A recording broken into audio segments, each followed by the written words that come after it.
Seat ఇస్తే సిద్ధాంతం ఉంటుంది, వారికి సీట్ ఇవ్వకపోతే సిద్ధాంతం ఉండదు. రాగానే తీసుకొచ్చి జాతీయ కార్యవర్గ సభ్యులు చేసి వేదిక మీద కూర్చోబెడితే సీట్ ఉంటుంది. భారతీయ జనతా పార్టీ మంచిది, భారతీయ జనతా పార్టీ సిద్ధాంతం మంచిది. ఎంపీ సీట్ వారికి దక్కకపోతే భారతీయ జనతా పార్టీ సిద్ధాంతాలు లేనటువంటి పార్టీ. ఇట్లాంటి మాటలు మాట్లాడినటువంటి ఆ గౌరవ మాజీ ప్రజాప్రతినిధి గారికి నా విజ్ఞప్తి, వెంటనే మీరు పార్టీకి క్షమాపణ చెప్పాలి.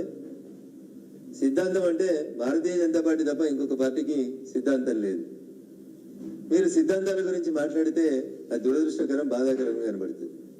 మీరు ఏ రాజకీయ ప్రయోజనాలు ఆశించి, ఏ ఆర్థిక ప్రయోజనాలు ఆశించి, ఏ కంపెనీల ప్రయోజనాలు ఆశించి, ఏ కన్స్ట్రక్షన్ కంపెనీలో మీ బంధువుల ప్రయోజనాల కోసం పెద్ద ఎత్తున మీరు పార్టీ మారి డబ్బులు చేతులు మారేందుకు రంగం సిద్ధం చేసిరనేది ప్రజల ముందు ఈ సందర్భంగా ఉంచాలనుకుంటున్నాను. కానీ మీ సీనియారిటీని, మీ అనుభవాన్ని, మీ వయసుని గుర్తించి గౌరవించి మీరు పొరపాటున మాట్లాడినేమనే ఉద్దేశంతో ఇంకా మొత్తం విషయాలు, మొత్తం వివరాలు ప్రజల ముందు ఉంచడానికి మీకే అవకాశం ఇవ్వదలుచుకున్నాను. లేదంటే ఆ కన్స్ట్రక్షన్ కంపెనీ ఏంది, ఆ కన్స్ట్రక్షన్ కంపెనీ లోపల మీరు అమ్ముతున్న ఫ్లాట్లు ఏంది, వస్తున్నటువంటి రేట్లు ఏంది, కలుగుతున్నటువంటి ప్రయోజనం ఏంది,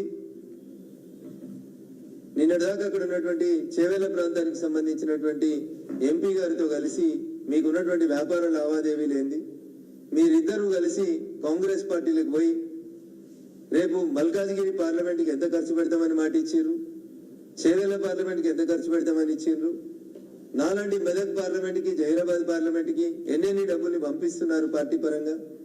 ఇవన్నీ కూడా ప్రజల ముందు ఉంచడానికి మేమే వెనకాడ తెలుసుకోలేదు. కానీ మా పార్టీలో చాలా కాలం పనిచేసినారు, మాతో వ్యక్తిగతమైనటువంటి సంబంధాలు కలిగి ఉన్నారు కాబట్టి నేను వ్యక్తిగత దూషణలకు దిగదలుచుకోలేదు. అందరికీ తెలుసు, ఈస్టర్న్ కన్స్ట్రక్షన్సా, వెస్టర్న్ కన్స్ట్రక్షన్సా, సదరన్ కన్స్ట్రక్షన్సా, ఆ కన్స్ట్రక్షన్ కంపెనీలు ఏవి, సర్వే నెంబర్ 341లో ప్రభుత్వ భూములు ఎంత, ఎన్ని ఫ్లోర్లు ఇవ్వాలి, ఎన్ని ఫ్లోర్లు ఇచ్చిర్రు, కడితే వస్తుంది ఎంత, అమ్ముతే వస్తుంది ఎంత, గత ప్రభుత్వంలో ఏం చేసిర్రు, ఈ ప్రభుత్వంలో డబ్బులు ఎట్లా చేతులు మారుతా ఉన్నాయి, అసలు ఏ రకంగా మీరు ఎన్నికల్ని కమర్షియలైజ్ చేయాలనుకున్నారు మీరు ఇద్దరు కలిసి, ఒకసారి మీరు ప్రజల ముందు చెప్పాలి. నాకున్నటువంటి అవగాహన మేరకి బారాసా ఎంపీగా గెలిచినటువంటి వారు ఆ ఎంపీలలో అందరికంటే ఎక్కువ ప్రయోజనం పొందారు బారాసా ప్రభుత్వంతో. నాకు గుర్తున్నంత మటుకు భూమికి భూమి ఎవరికి ఇవ్వలేదు ఆంధ్రప్రదేశ్లో, తెలంగాణలో. ఆ ఎంపీ గారికే ఇచ్చారు. గుట్టలు వలగొట్టారు. 25 ఫ్లోర్లు 28 ఫ్లోర్లు ఉంటే 33 ఫ్లోర్లు అయినాయి.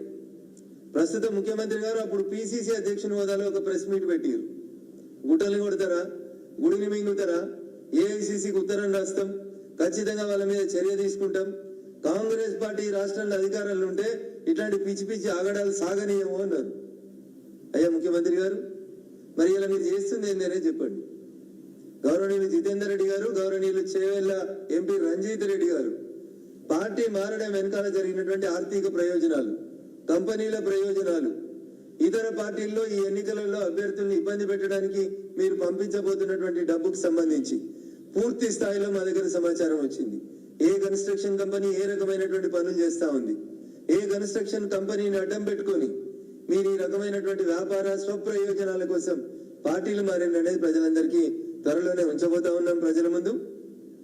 కాబట్టి దయచేసి మీరు వచ్చి సిద్ధాంతం నేర్పిస్తే భారతీయ జనతా పార్టీ సిద్ధాంతం నేర్చుకునేటువంటి పరిస్థితిలో ఉందని నేను అనుకుంటలేను. భారతీయ జనతా పార్టీ సిద్ధాంతాలకి పునాదికర్తలు, శాసనకర్తలు చాలా మంది ఉన్నారు. కొత్తగా పార్టీలకు ఎవరైనా వస్తే వాళ్ళకి నేర్పించడానికి కూడా పార్టీ సదా సిద్ధంగా ఉంటుంది. భారతీయ జనతా పార్టీ కార్యకర్తలకి, నాయకులకి మీరు కొత్తగా సిద్ధాంతం నేర్పించాల్సింది ఏం లేదు. మీ వ్యక్తిగత ప్రయోజనాలకి, మీ ఆర్థిక ప్రయోజనాలకి, లేదా మీ ఇతరత్ర అవసరాల కోసం మీరు పోతే పోయినామని చెప్పుకోండి, మాకేం అభ్యంతరం లేదు. అదేం భారత రాజ్యాంగం నిషేధించలేదు ఒక పార్టీకి వెళ్ళి ఇంకో పార్టీకి పోవడానికి. కానీ పోతున్న సందర్భంగా మీరు మాట్లాడుతున్నటువంటి మాటలే మాకు ఇబ్బంది అనిపిస్తాయి. 3 నెలల క్రితమే కదా మీ కొడుకు ఒక్కరి పేరే వచ్చింది కదా, అంటే పార్టీ మిమ్మల్ని ఎంత గౌరవించింది? సెకండ్ లిస్ట్ లో ఒకే ఒక ఎమ్మెల్యే అభ్యర్థి పేరు వచ్చింది భారతీయ జనతా పార్టీ ఎమ్మెల్యేలు ప్రకటిస్తే. ఎట్లొచ్చింది? అప్పుడు మరి సిద్ధాంతం మంచిది ఎట్లయింది? మరి పోనీ ఆ ఎన్నికలలో మీ కొడుకును గెలిపించుకోవడానికి మీరు పడ్డ కష్టం ఇలా పాలమూరు వాళ్ళందరూ చెప్తారు. వారం రోజులు ఎన్నికలు ఉన్నాయనగా మీరు ఎవరి కోసం పనిచేసిండ్రు? మీ కొడుకు కోసం పనిచేసిర్రా, ఇలా రాష్ట్రంలో అధికారంలోకి వచ్చిన పార్టీ కోసం పనిచేసిర్రా? నేను అడుగుతలేని ఈ మాట, పాలమూరు బిడ్డలు అడుగుతున్నారు. అయ్యా జితేందర్ రెడ్డి గారు మీరు సమాధానం చెప్తే బాగుంటుంది.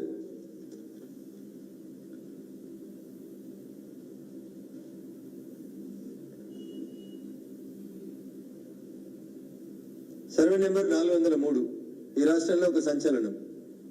షేక్పేట ఎట్లా బ్లాస్టింగ్స్ అవుతున్నాయి, ఏ స్థాయిలో బ్లాస్టింగ్ అవుతున్నాయి, ఎకలాజికల్ ఇంబ్యాలెన్స్ ఎంత జరుగుతుంది, భూమికి భూమి ఎట్లా వచ్చింది, దాని వెనకాల ఎన్ని వందల కోట్ల రూపాయలు ఎవరెవరికి చేతులు మారినాయి, దీని మీద పూర్తి స్థాయి లోపల విచారణ జరపాలని చెప్పి మేము కోరుతా ఉన్నాం. ఎవరు కోరినా కోరకున్నా రఘునందన్ రావుగా ఒక వకీలుగా 100% నేను ఇందాక చెప్పినటువంటి సర్వే నెంబర్ 343, సర్వే నెంబర్ 403లో జరుగుతున్నటువంటి ఈ కన్స్ట్రక్షన్ కంపెనీల భూభాగోతాన్ని, వీళ్ళు చేస్తున్నటువంటి అడ్డగోలు దందాలని అటు ఈడీ దృష్టికి ఇటు ఐటీ దృష్టికి రాతపూర్వకంగా కంప్లైంట్ చేయబోతా ఉన్నాం.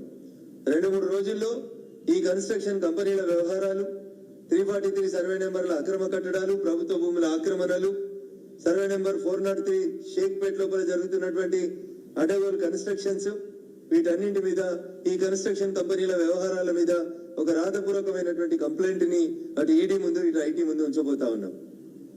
నేను మళ్ళీ చెప్తా ఉన్నా, మీ స్వార్థం కోసం, మీ అవసరాల కోసం, మీ పోటీల కోసం, మీ పదవుల కోసం మీరు పార్టీ మాడితే మాకు ఇబ్బంది లేదు.